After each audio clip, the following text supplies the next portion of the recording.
I'm a former perfectionist, because I remember I watched like the Crazy 10 Minutes Sale, and I look at how in my head I am with so much of it, where I'm like really thinking about the beats, and I'm really like, meaning now watching it, or watching it back, and I was so hard on myself at the time, because like I only watched the episodes on Thursday, Friday when we would do the live audience, right, when they would show back Wait a clips. minute. Back then you never watched the episodes? Like what? That's interesting. I never watched the show unless it was on playback. Wow. So you never went home and like watched the show? No. Well, how lame is that? I mean, come on. I mean, it's possible somebody on the show like me did that. It's possible somebody. But yeah, I mean, like with watching the show, the pilot of the show, or the first episode that aired, was Crazy 10 Minutes Sale. The pilot. No, that one never aired. Was a whole different thing. Yeah, you weren't in it. Which was the Amazing O'Malley's. Yeah. Which was not so amazing because you weren't in it. And it was a magic store, not a sub shop. Yeah. Right. And I was not the dad, and Jake was not in the show, and there were other actors that were in it. Brandon. Yeah, Brandon Michael Smith was David's friend. Who then later was on Sunny with a Chance. Right. Yeah, and Selena and David were twins. Right. Which I'm like, that's not going to work. These are big changes. Huge to changes. What it ended up being. Huge changes. And the show was totally different. And the dad, who I apologize to him, but I can't remember his name. Yeah. And we then did a guest spot on The Mentalist. Yeah. And I was sitting there complaining to him about this Disney show that I had done. Oh, no. And I then realized he was the one from the original pilot. That's like one of those like, hey, let me surgically remove my foot from my mouth. He had a nice career. And I don't think he realized, because he's like you. He didn't watch the show. Yeah, well, and that one never aired anyway. So there was, I've never seen the pilot. Do you remember your first line in the first episode we shot was the Magic Carpet episode? Yes, but the first one that aired was the Crazy 10 Minutes Sale. Right, which I rewatched. Yeah, and I same. thought it was really funny. Yeah. First line was a spell that David said, Edgebano utusis, which I'm going to admit, okay, everyone, I did not know that the spell was Edge Bono U2. Which blows my mind, because how I was like 13, 14 at the time, and I totally got it. I was very young and but you should no. But here's the thing: U2 was more like your wheelhouse. Yes, you know what I mean? At the time, I should have known, but I didn't, and it dawned on me later. But all of our spells were like that. Like all of our spells were like some kind of pop culture reference or inside joke or like our writer's name, something like that. Which was really cool. It was. And I do have to say that the special effects in my mind were great, and rewatching it, not so much. Well, it was it was Disney, and it was a certain time, and they were quick turnarounds, and we did the best we could, and that's all that we needed. I know there's some episodes I think the special effects like went better than others. I think the Crazy 10 Minute Sale where she's like whirling around everywhere, like that passed pretty well, I think. I don't know, not with me, but better than others. Better than others. There were some that I'm like, But what was I want to hear this, because I don't know 100%. What was your? I mean, I have my audition and getting on the show process. What was your? What was it like auditioning for the show? Because you were living in Texas. Yeah. At the so time. I actually. So if it weren't for Wizards, I would have had to like quit acting, because like it was like because I was the kind of actor that since I was like 9 years old, I would go out to LA for 6 months out of the year and then go back to Texas, and I would like fund it completely. Like my parents didn't pay for any of that, which they shouldn't have. It was my thing, but I would fund it by whatever. I would do like one guest star a year. Okay, I don't mean to interrupt you. You're fine. What made you go, I want to do acting? What was that moment? Theater. Theater. Theater So back in Texas. school you were doing No, theater. it was back in Texas. It was like community theater. Because they didn't have theater in my school. But did you see something? Did you go, oh, that my movie? My brother was addicted to video games. And one summer, my mom said, we're not going to play video games all summer. Find something to do. And he wasn't super athletic. So he found this like theater camp. And he auditioned. And he played Jim Finch in To Kill a Mockingbird. If I have to sit through that courtroom scene one more time. That's intense. That's oh my God. I was the kid that got dragged all the rehearsals. And I don't know what clicked in my like 5-year-old, 6-year-old brain, but like something just clicked that I was like, I love this.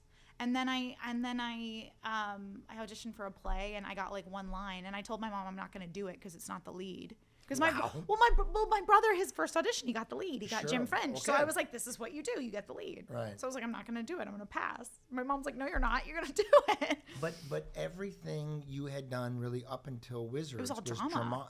It was all drama. Drama mama. But yeah, it was all drama. And but yeah, so I funded going out to California from like one guest spot a year that I would do. So my money was gone. So originally they said, I think Disney said, they were like, well, can you come out for like, we want you to audition for The Friend. It's going to be reoccurring. And I was like, I can't afford to do reoccurring. I can't.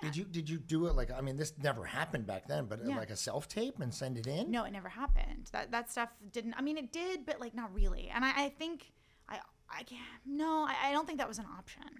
I don't think that was an option. How did they notice they come in? Because you had worked for them before? Yeah, I'd done a pilot with them before with like Vanessa Hudgens, like Moises Arias, like a bunch of people. She had like just done. Do you remember what that was called? It's called Bus Life. It was about being on a bus? Literally, we shot on a bus and we went around a cul-de-sac. Like we went around like a street and we shot on a bus, and that was what it was. Wow. And it was not sustainable. So Disney was like, absolutely not. Right. So this is a very long-winded story. But wait, I mean, we're here. Yeah. And that is good that that show didn't go, because then you got to be Harper. So they asked me to come in for the Friend, which was reoccurring at the time, which I couldn't. I honestly had said no because I could not afford to come out to LA for what, to be perfectly frank, what Disney paid for reoccurring characters. Right. And so they had me come out and audition for Alex. So I came out to audition for Alex, and then at the last minute, they handed me the Harper sides. They were like, no, we really feel like you're a good fit for this. I was like, okay. And then I fought for it to be a series regular. I never knew that you auditioned for Alex. That's yeah, so interesting. I auditioned for Alex. So I was completely dressed for Alex. I had done the homework for Alex, and then I had to completely just like cold read and. Well, you did a very good job. Thank you. I appreciate it. Mean, it's a much better fit. You know what I mean? Like I. Well, you could have done it. I mean. Yeah, I could have done it, but like it's like I said, watching it back now, like Selena and my dynamic, the way like what we established with each other, I think we created something really beautiful, amazing, that has taken the world, you know. That's intense. But so what was your audition process? Because I went in and auditioned, and one of the big people on the show is Peter Marietta, who I had worked with on the Christina Applegate show Jessie, which was on after Friends. Nobody really remembers it. It only went a season. But it was in between Friends and Frasier. And it's a great time slot.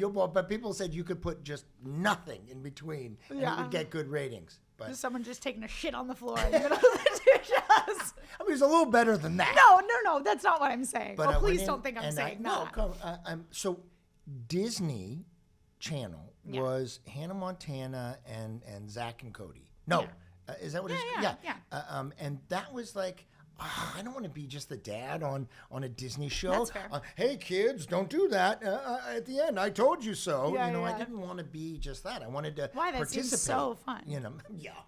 So I went in and auditioned, and they loved me. And like you said, Disney, the negotiations with Disney was very tough because they were like, we're Disney, so you either take this or don't. You don't have a lot of leverage. My quote was very high at the time, so was mine, because I had gone to network for like Desperate Housewives or like network shows, so my quote was up there, and then you go, I need to. This is not show art; it's show business, right? So I passed. I did go in and this was at the pilot or at the show? This was for the pilot. This was for the original Amazing O'Malley's. Yeah. This was for that. So I came in because they wanted me, but then I went in. The way you do it is you go in, you audition for the producers, and then they say, we want to use you or not, we're going to make you an offer. Mm-hmm. And then you negotiate typically your salary before you go into the network. Everyone's asleep right now. What? Stop it! No, some people don't know what the process is like. I'm just messing with you. I'm messing with you because I love you so much. I'm asleep. Yeah. So the deal usually is done before you go into the studio. But for whatever reason, I hadn't signed the contract. Yeah. It wasn't done. So I went in and auditioned. Mm-hmm. They love me, but then we couldn't, do a deal financially, so I passed. And that's why I was not the dad in the original. See, I didn't know that. I didn't know you were supposed to be the dad. Well, they wanted me, and I didn't end up doing it. Okay, I see. And funnily because the enough, energy was totally different. Like what you guys don't know, who never saw the pilot, was the dad in the pilot. It was just a totally different take. He was so straight laced. He was so like, versus how you played Jerry, and comes from somewhat of you as well, is this like kinetic, like crazy energy that is so infectious. What do you mean? No, I'm kidding. Yeah, you're so straight-laced in person. Yeah.